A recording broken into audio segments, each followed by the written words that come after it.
Semana passada, a Câmara de Vereadores do Recife aprovou a moção de repúdio ao senhor. Eu quero receber essa moção. Da República.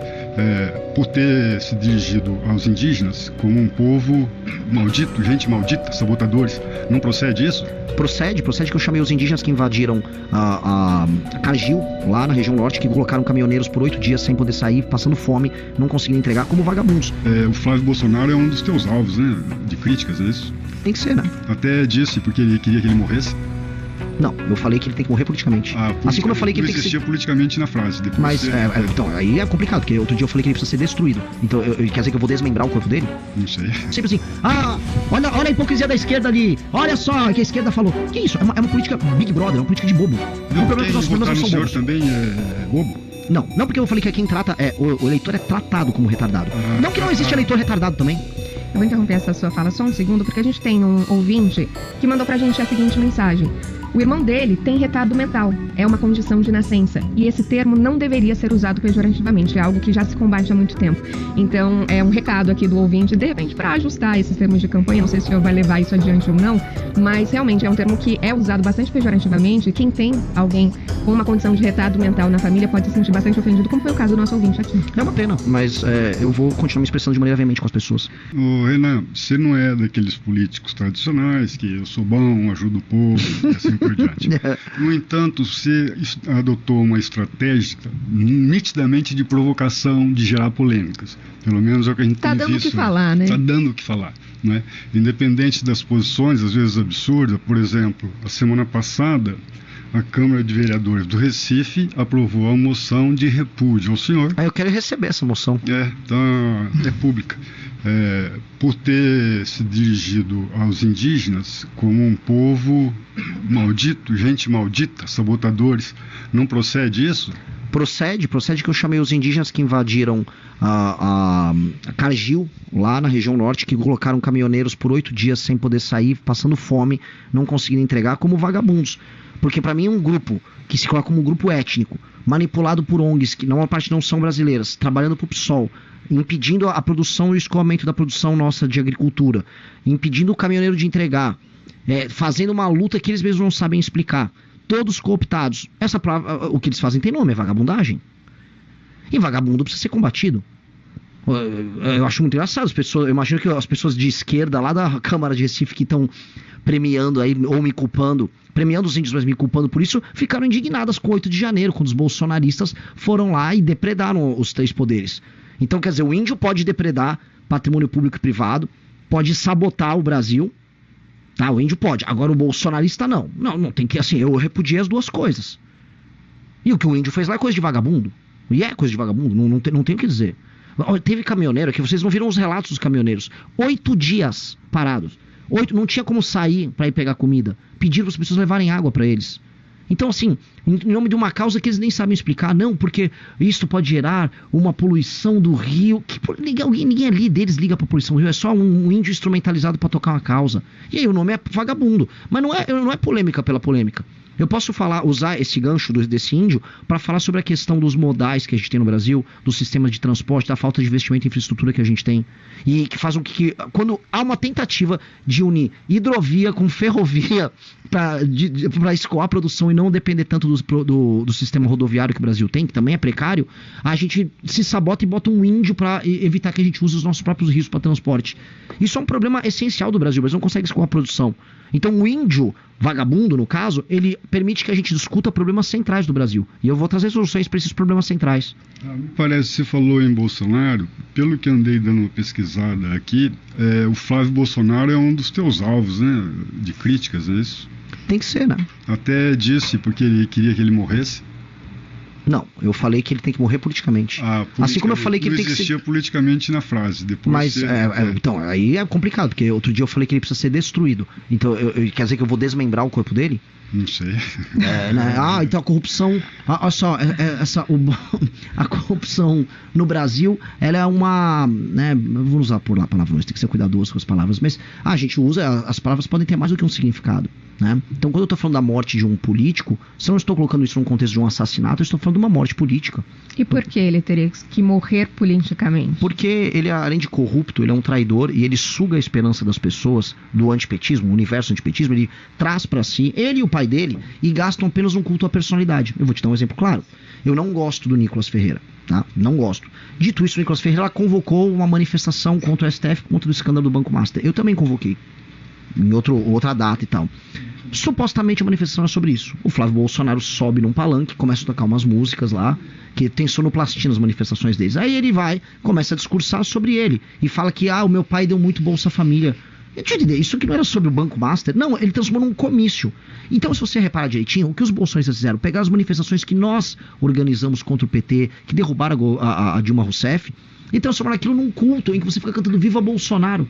Ora, isto é basicamente tirar uma energia cívica, uma energia que as pessoas têm para mudar o país delas e focar em idolatrar um idiota. E o Bolsonaro, com todo respeito, estamos em Maringá, as pessoas amam o Bolsonaro aqui. Vocês me desculpem a população de Maringá, mas é um tonto. O Flávio é um tonto corrupto, todos muito ricos, que sem nenhuma coragem. O Flávio Bolsonaro esperou dar as 27 assinaturas lá para a CPI que envolve o Toffoli e o Xandão, e aí ele foi o 29º justamente para não se comprometer. Não tem coragem de falar desses assuntos. Só que na hora de colocar pessoal na frente de quartel para correr os riscos, ele coloca. Eu não consigo achar isso correto.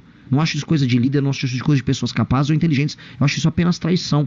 E volta a falar, o cara vai lá, sou de direita. Não, meu pai deu Bolsa Família. Como é que é? A população do Paraná trabalhadora vai ouvir um cara que fica falando em dar Bolsa Família como objetivo eleitoral. Não era o que o pai dele criticava? Então, eu não consigo aceitar um negócio desses. E isso tem que ser combatido. O que o senhor acha do Lula? Do Lula? Um péssimo líder. Um líder que também cativou uma classe média, isso nos anos 80 e 90. Mesmo sendo eleito 3 vezes bastante. O homem erra. Sim. O povo erra. Uhum. A voz do povo não é a voz de Deus. O senhor cita os eleitores como tratados como retardados mentais. Sim, o eleitor é tratado como retardado mental, essencialmente. O que isso quer dizer? O eleitor é tratado com estímulos muito simples, que pegam gatilhos com o eleitor de aproximação, de amor e ódio, e aí você fica jogando esses gatilhos pro eleitor. Então você vai, desde o cara do Centrão que vai fazer a campanha do o homem é bom, eu gosto do povo, gosto de cuidar de gente, aquelas coisas, aquelas platitudes, até, por exemplo, um petista o tempo todo explicando, você vai comer picanha, no meu governo você vai comer picanha, mas de maneira clara. Não houve uma política nenhuma que tornou o brasileiro um consumidor mais capaz, né? Um consumidor que tem produtos diferentes na mesa dele, inclusive a picanha. Não houve geração de renda e complexidade econômica no Brasil que permitiria isso. Não houve nem sequer uma explicação numa política. Ou seja, é uma política baseada num meme e numa imbecilização. E do outro lado, o bolsonarismo sempre assim, olha a hipocrisia da esquerda ali, olha só o que a esquerda falou. Que isso? É uma política Big Brother, é uma política de bobo. Viu? O problema é que os nossos problemas não são bobos. O senhor também é bobo? Não porque eu falei que quem trata o eleitor é tratado como retardado. Não que não existe eleitor retardado também. Existe eleitor retardado. Vou dar um exemplo. E o que vota no senhor é o quê? Olha, muito inteligente. É muito inteligente, porque eu sou o único que apresenta a proposta. Qual a sua maneira de... Vou até te interromper um pouquinho. Eu não trato ele como retardado. Eu gostaria que o senhor detalhasse, então, qual a sua maneira de fazer política, uma vez que o senhor criticou abertamente vários artifícios usados nas campanhas. Sim. Então, qual seria a maneira ideal, a seu ver, de conduzir uma campanha? Como você deve conduzir essa campanha ao longo desse tempo, então, para não tratar os seus possíveis eleitores como retardados, como o senhor usou esse termo, vou repetir aqui, e para ter ainda assim uma chance, sem usar esses artifícios todos que o senhor condenou na sua fala, de ser eleito? De maneira clara, sendo brutalmente honesto. Brutalmente honesto a ponto de eu falar que o eleitor pode sim ser tratado como retardado muitas vezes, ele pode se comportar como retardado muitas vezes, e o eleitor erra. A gente tem que partir do princípio que a voz do povo não é a voz de Deus. Porque existe essa deificação da vontade popular. A vontade popular erra. A cultura de massas no Brasil não é exatamente a cultura mais incrível do mundo. Nós cometemos erros em série. O brasileiro não é perfeito, como quase nenhuma cultura é perfeita, mas o brasileiro vem errando muito. A cultura de massa brasileira é ruim. E nós precisamos tratar de todos os problemas tratando as pessoas como adultos, não como crianças. Então, quando eu vou para o Nordeste, eu vou falar, olha, nós precisamos aumentar a atividade econômica aqui. Nós precisamos diminuir a dependência que vocês têm do dinheiro oriundo do governo federal e dessas políticas assistenciais. Outra coisa, aqui no Nordeste, a incidência de compra e venda de voto é muito alta. Se você vende o seu voto, eu vou prendê-lo. E se o político compra o voto, eu vou prendê-lo mais ainda. Isso, eu vou numa rádio, eu fiz isso no Nordeste, eu falei para as pessoas, Renan, mas você pode perder voto. Eu vou perder alguns votos, mas do outro lado, a pessoa que vai entender a mensagem, o tipo de adesão que ela vai ter comigo é uma adesão muito mais forte, que é a adesão honesta, a adesão sincera. E a aquisição dela é mais difícil, mas ela é muito mais profunda e ela dura mais tempo. Que eu prefiro fazer esse tipo de investimento. O Milei, só para te falar, o Milei fez isso na Argentina. O Milei foi brutalmente honesto. Eu vou fazer reformas que vão doer muito. E ganhou. Eu vou interromper essa sua fala só um segundo, porque a gente tem um ouvinte que mandou pra gente a seguinte mensagem. O irmão dele tem retardo mental. É uma condição de nascença. E esse termo não deveria ser usado pejorativamente. É algo que já se combate há muito tempo. Então, é um recado aqui do ouvinte, de repente, para ajustar esses termos de campanha. Não sei se o senhor vai levar isso adiante ou não, mas realmente é um termo que é usado bastante pejorativamente. Quem tem alguém com uma condição de retardo mental na família pode se sentir bastante ofendido, como foi o caso do nosso ouvinte aqui. É uma pena, mas eu vou continuar me expressando de maneira veemente com as pessoas. Vamos para mais uma polêmica, então. O senhor falou que os sulistas são otários. Está correta essa fala? Em algum momento... Né? Não, e que os paranaenses deveriam, sim, cobrar mais dos parlamentares, né? Que nós trabalhamos muito, geramos muito e cobramos pouco. Exatamente. O eleitor do Sul perde muito tempo com questões ideológicas e não cuida do próprio interesse diante do Pacto Federativo. O que tem para o eleitor do Sul é de maneira muito clara e muito simples. É um eleitor que é trabalhador, é um eleitor que ajuda a carregar a carga de impostos do governo federal, é um lugar, região de gente altamente produtiva, que vota muito mal. Então estava preocupado em votar, não, vou votar no deputado aqui que vai enfrentar o comunismo. Não, estamos derrotando o comunismo lá em Brasília. Tá, e a tua estrada que liga região de Londrina, Maringá até Curitiba? Ninguém está resolvendo. O seu dinheiro está sendo tirado aqui e está sendo mandado para um político corrupto do Maranhão tratar mal as pessoas que moram no Maranhão. E aí o eleitor daqui não se rebela com isso. Ele aceita a estrada esburacada, mas acha que está lutando contra o comunismo. Tem alguém levando vantagem sobre o eleitor do sulista. E esse alguém, bem claro, eu posso colocar o Ciro Nogueira, do PP, eu posso colocar os políticos do Centrão em geral, e eu posso colocar os políticos de espetáculos, políticos de redes sociais, que vota-se muito e muito no Sul, que não cuidam em nada. Vamos pegar Santa Catarina, para sair um pouco do Paraná e ir para lá também. Santa Catarina, a discussão é, o Carlos Bolsonaro pode ou não pode ser nosso candidato ao Senado? Mas por que Santa Catarina tem que ter o Carlos Bolsonaro? Qual a função social do Carlos Bolsonaro como candidato ao Senado? Porque essa é uma preocupação. A preocupação de Santa Catarina é o seguinte, por que não vem dinheiro para terminar a BR? Por que Santa Catarina tem índices de cobertura de esgoto dos mais baixos do Brasil? Essa deveria ser a preocupação deles. Mas não entra, porque o eleitor, ele é uma pessoa trabalhadora, vai entrar numa lógica de, não, precisam discutir questões ideológicas de Brasil e se esquece que o próprio Estado é largado à míngua. O eleitor tem que se despertar para o alto interesse. E a provocação que eu faço é o seguinte, o político do Nordeste, esse político que extrai dinheiro do Pacto Federativo e bota no bolso em grande parte e não liga à população, ele é mais efetivo em cuidar do interesse da região dele, por mais que ele se beneficie pessoalmente disso, do que um político daqui, que só faz espetáculo e grava vídeo. Quantos votos o senhor acredita que deverá ter nesta eleição? Você não vai pedir voto pelo jeito, né? Você prefere ofender o eleitor do que pedir voto. Me parece que é esse o discurso, é essa a estratégia. Eu não posso pedir voto porque eu estou em pré-campanha. Então, se eu pedir voto aqui, eu vou tomar uma multa eleitoral. Exato. Não, eu vou pedir. No momento certo, eu vou pedir, obviamente. Então, mas eu vou pedir de maneira honesta. O que eu vou falar é o seguinte, se eu chegar para um eleitor que vendeu o voto dele para vereador na última eleição, que isso aconteceu na casa dos milhões no Brasil, eu vou falar que ele está errado em fazer isso. Eu vou avisar que eu não vou comprar o voto dele. E eventualmente eu vou falar que se ele quiser esse tipo de relação comigo, eu não vou querer o voto dele de maneira nenhuma. E acho incorreto ter um tipo de relação política dessa. Dito isso, se ele quiser enfrentar o crime organizado, eu vou enfrentar com a veemência que ele nunca viu na vida. Se ele quiser gerar atividade econômica na região dele, eu vou gerar de uma maneira que ele nunca viu na vida. Se ele quiser enfrentar privilégios, eu vou fazer isso de uma maneira que ele nunca viu na vida. Se isso vai agradar ele, ele vota em mim. Se isso não agradar ele, paciência.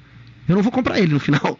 Mas eu vou só te interromper, Télio, porque para pedir voto você precisa ter um plano de governo bem explicado, e aí você estava falando sobre essa questão da segurança, por exemplo. Vou sair um pouco das polêmicas, ou entrar nelas, não sei, depende da sua fala. Vai ser difícil. Mas é um processo. Essa é a estratégia, polemizar, então não dá para sair. Quais são os principais planos de governo que você tem para apresentar ao eleitor, de maneira que ele seja tratado com dignidade e inteligência suficiente para entender os seus planos de governo e te escolha por conta disso? Não, tratar ele com dignidade é pressupor que ele tem inteligência, entendeu? Tratar com dignidade é falar a verdade. Eu jogar a mentira é justamente não tratar ele com dignidade. Então, eu trato ele de maneira digna quando eu digo o seguinte: olha, você precisa mudar isso, isso e aquilo, e eu vou mudar isso, isso e aquilo, e nós vamos fazer isso juntos. Falar pro eleitor que vai ser fácil, que eu vou cuidar de você e que isso é o suficiente, é justamente tratar o eleitor como um idiota, voltando, parafraseando e irritando o ouvinte, como um retardado. Não vou fazer isso. As propostas nossas, eu vou pegar alguns 3 eixos estruturantes do Brasil. Tá? Um eixo estruturante do Brasil é a questão da segurança pública. O Brasil é um dos países mais inseguros do mundo e ele está passando por um processo de transformação ele próprio em um narco-estado. Ou seja, há uma infiltração, eu chamo de infiltração horizontal, que é a tomada das nossas cidades, a infiltração no mapa, especialmente pelo Comando Vermelho, em alguns lugares pelo TCP, o PCC menos, mas também, e a infiltração que eu chamo de vertical, que é a infiltração institucional, seja nos espaços de poder público, seja privado. Isso quem toca é o PCC. Isso precisa ser destruído já. Como? 2 maneiras.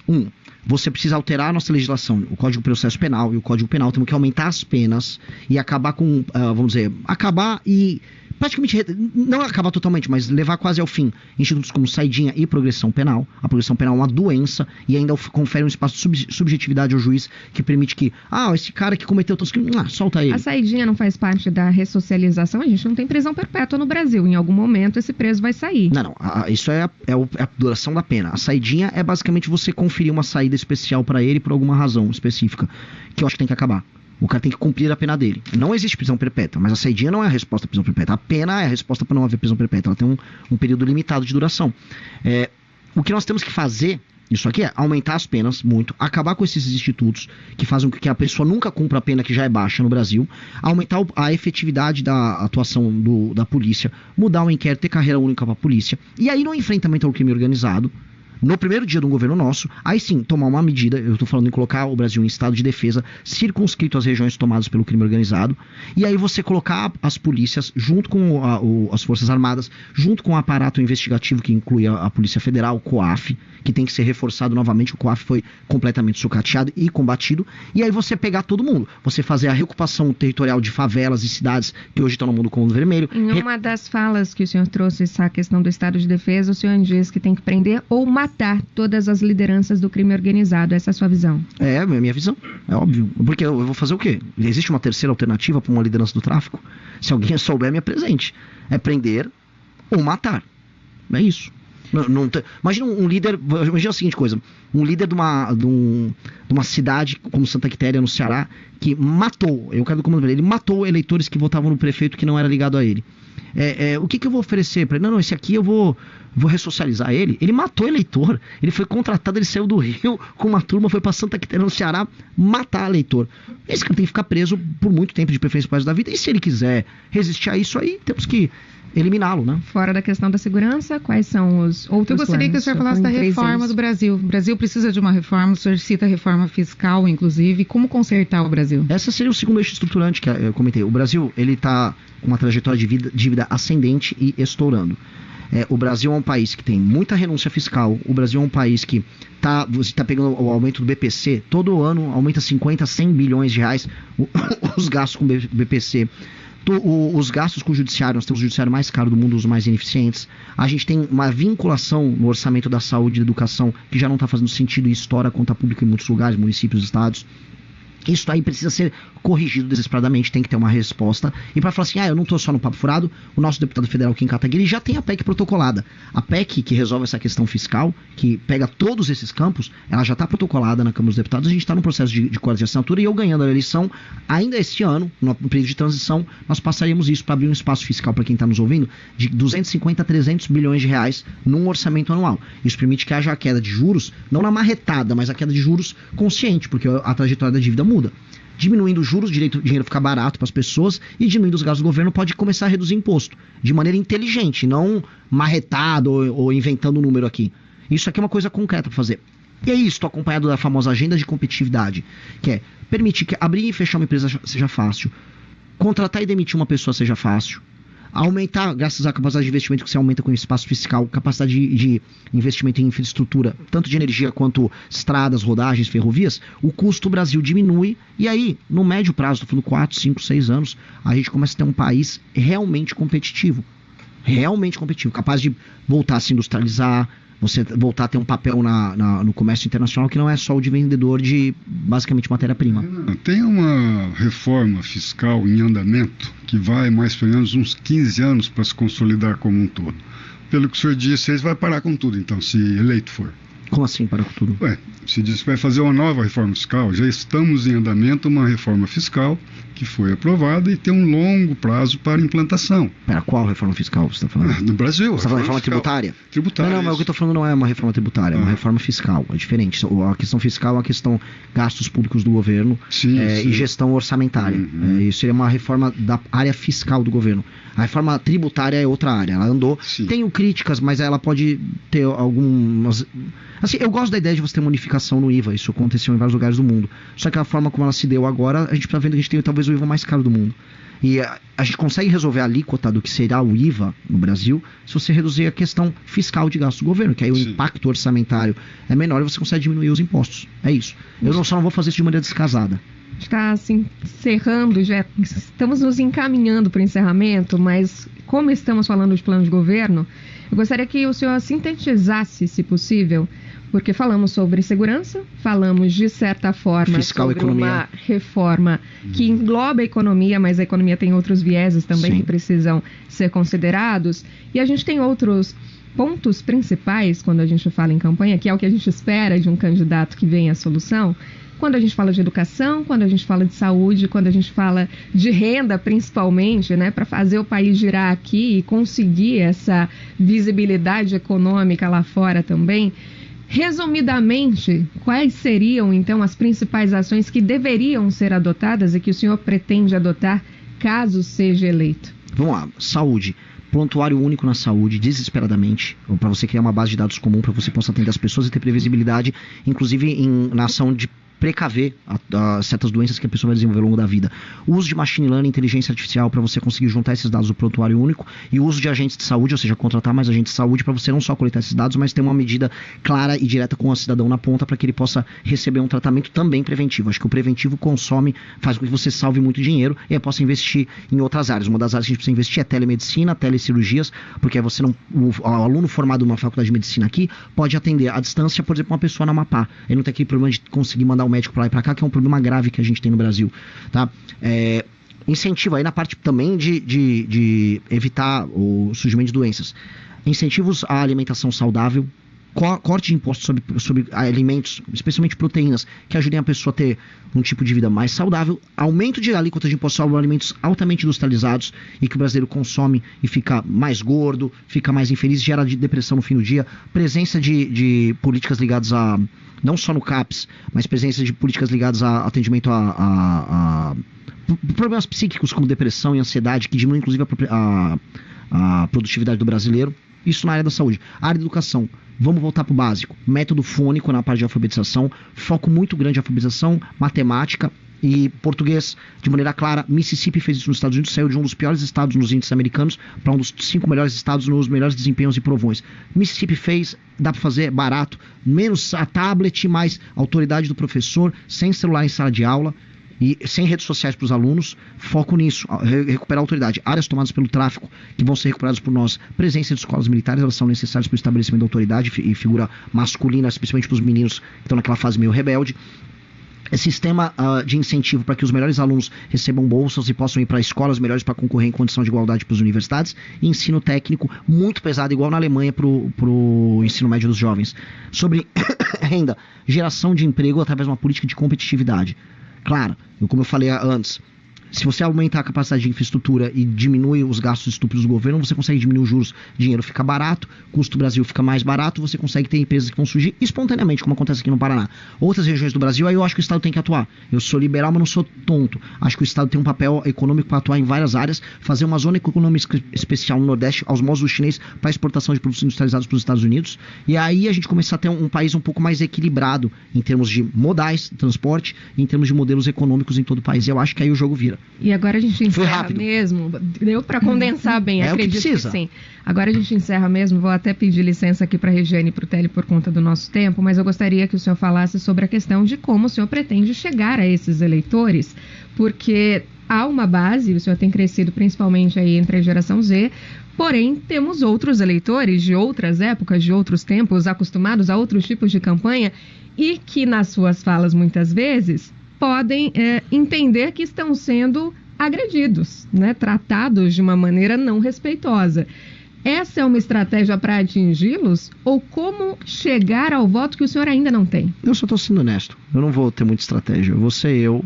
A vida tem que ser autêntica. Isso dá voto? Espero que dê.